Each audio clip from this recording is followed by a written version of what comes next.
यह वीडियो इसके पहले के दो वीडियो के आगे का भाग है, इसलिए इसे पूरा समझने के लिए पूर्व के दो वीडियो भी जरूर देखें।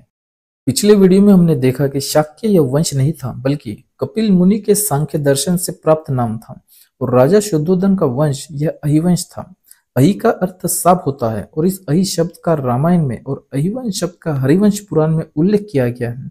साथ ही नरसिंह पुराण में कहा गया है कि वस्त्र पानी से शुद्धोधन और शुद्धोधन से बुद्ध की उत्पत्ति हुई थी। उसमें एक और खास बात यह भी कही गई है कि बुद्ध से सूर्यवंश समाप्त हो जाता है, मगर सत्य इतिहास तो यही है कि सूर्यवंश या बुद्ध से नहीं बल्कि बुद्ध के पूर्वज दो इक्ष्वाकु राजकुमार जो कि मुनि कपिल गौतम के आश्रम में आए थे उन्हीं से समाप्त हो जाता है। क्योंकि वे सांख्य दर्शन के गुरु मुनि कपिल गौतम के शिष्य बन जाते हैं, इसलिए वे शाक्य कहलाते हैं। और क्योंकि मुनि कपिल गौतम का आश्रम यह सांपों के वन यानी अहियारी वन में था, इसलिए वे अहिवंशी भी कहलाते हैं।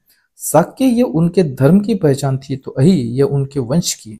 इससे यह बात स्पष्ट हो जाती है कि सूर्यवंश यह बुद्ध से नहीं बल्कि बुद्ध के पूर्वज दो इक्ष्वाकु राजकुमारों से ही समाप्त हो गया था और वे अहिवंशी कहलाए थे।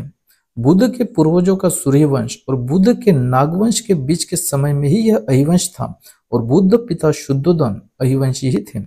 शुद्धोधन अहिवंशी ही थे। यह बात इन दो ऐतिहासिक उदाहरणों के तुलनात्मक अध्ययन से भी सिद्ध हो जाती है। चीनी यात्री वैनसांग जो कि भारत में 7वीं शताब्दी में आए हुए थे, उन्होंने लिख रखा है कि आदि में जब सिद्धार्थ गृह त्याग करके वनवासी हो गए थे तब पिता शुद्धोधन ने 3 शाक्य और 2 कुलियों को यह आज्ञा दी थी कि तुम लोग जाकर पता लगाओ कि सिद्धार्थ कहाँ रहता है और उसे सहायता दो। इसके पश्चात राजा शुद्धोधन उन 5 को कहते हैं कि तुम लोग अपनी मेहनत में कोई कसर न रखना क्योंकि तुम्हारा संबंध उससे बहुत पास का है। चीनी यात्री वेनसांग द्वारा लिखे गए इस ऐतिहासिक उदाहरण से यह बात बिल्कुल स्पष्ट हो जाती है कि शुद्धोधन एक राजा के कर्तव्य निभाने के साथ ही एक पिता का कर्तव्य भी बखूबी निभा रहे थे, क्योंकि वे अपने गृहत्यागी पुत्र सिद्धार्थ के मोह बंधन से बंधे हुए थे। इसलिए ही राजा शुद्धोधन ने 5 लोगों को भेजकर वन में अपने पुत्र सिद्धार्थ की सुरक्षा का पूर्ण इंतजाम किया हुआ था। अहिवंशी राजा शुद्धोधन के इसी इतिहास को प्रतीकात्मक तौर पर मुस्लिम नाग राजा की कहानी के तौर पर बताया गया था कि मुस्लिम नाग राजा वन में सिद्धार्थ गौतम बुद्ध की सुरक्षा करते हैं। प्राचीन काल में जो जिस वंश का होता था उसे उसी रूप में प्रतीकात्मक तौर पर दर्शाया जाता था। जैसे कि बुद्ध नागवंशी थे, इसलिए उन्हें इस हाथी के रूप में प्रतीकात्मक तौर पर दर्शाया जाता था। वैसे ही राजा शुद्धोधन का वंश यह अहिवंश होने की वजह से ही उन्हें प्रतीकात्मक तौर पर अहि यानी सांप के रूप में दर्शाया गया था। और इसलिए ही इस शिल्प में बुद्ध के सिर पर जो सांप का छत्र दिखाया गया है, जिसे मुचलिन नाग राजा कहा जाता है, वे कोई और नहीं बल्कि प्रतीकात्मक तौर पर अहि के रूप में दर्शाए गए बुद्ध पिता शुद्धोधन ही है। शुद्धोधन ये अहिवंशी थे, इसलिए उन्हें सांप के रूप में दिखाया गया था और उन्हें मुचलिन नाग कहा गया था। और क्योंकि शुद्धोधन ये राजा थे, इसलिए मुचलिन नाग को भी राजा ही बताया गया था।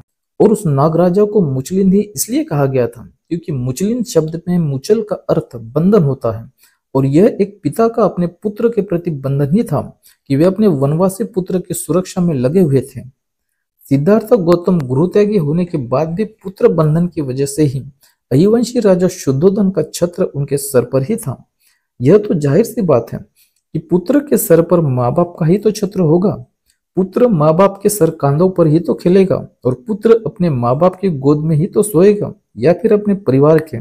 इसलिए ही जिस एक फन के सांप को बुद्ध के सर पर दिखाया जाता है या जिन्हें मुचलिन नाग राजा कहा जाता है, वे बुद्ध पिता अहिवंशी राजा शुद्धोधन ही थे। शुद्धोधन ये कुल 5 भाई और 2 बहन थे और जब सिद्धार्थ गौतम बुद्ध बनकर कपिलवस्तु लौटे थे तो प्रत्येक परिवार से एक व्यक्ति बुद्ध के संग में दीक्षित हुआ था और कालांतर में बुद्ध का संपूर्ण परिवार स्त्रियों सहित संघ में शामिल हो गए थे और उन सभी ने बुद्ध के सद्धर्म को आगे बढ़ाने में महत्वपूर्ण योगदान दिया था। और इसलिए ही जैसे बुद्ध को भारत भर में अलग अलग नामों और रूपों में पूजा जाता है, जैसे बुद्ध माता महामाया को महालक्ष्मी और मौसी प्रजापति गौतमी को गौरी, इन नामों के साथ ही अन्य नामों और रूपों में भी भारत भर में पूजा जाता है, वैसे ही बुद्ध पिता अहिवंशी राजा शुद्धोधन को भी भारत भर में हर साल प्रतीकात्मक रूप में नागपंचमी के दिन सांप के रूप में पूजा जाता है। एक फन के सांप को पूजना यह शुद्धोधन की पूजा है, तो 5 फन के सांप को पूजना यह शुद्धोधन के साथ ही उनके 4 भाइयों की पूजा है। तो वही 7 फन के सांप को पूजना यह शुद्धोदन के भाइयों के साथ ही उनकी 2 बहनों की भी पूजा है। और इसलिए ही नाग पंचमी यह सांपों को पूजने का दिन नहीं बल्कि बुद्ध पिता शुद्धोदन और उनके भाई बहनों को ही प्रतीकात्मक रूप में पूजने का दिन है। नाग पंचमी यह बौद्ध उत्सव ही है। और सबसे महत्वपूर्ण बात यह है कि अहिवंश और नागवंश यह क्योंकि पिता पुत्र का ही वंश था, साथ ही सभी अहिवंशी यह नागवंशी बुद्ध के संग में शामिल हो गए थे। इसलिए ही कालांतर में अहिवंश को ही नागवंश कहा जाने लगा था और अहि यानी सांप का अर्थ नाग हो गया और नाग का अर्थ जो हाथी था उसे भुला दिया गया। अब तक देखे गए सभी ऐतिहासिक उदाहरणों से यह बात बिल्कुल स्पष्ट हो जाती है कि मुचलिन नाग राजा यह अहिवंशी राजा शुद्धोदन के प्रतीकात्मक रूप ही है और नाग पंचमी यह सांपों का नहीं बल्कि बुद्ध पिता शुद्धोदन और उनके 4 भाइयों के पूजन का दिन ही है।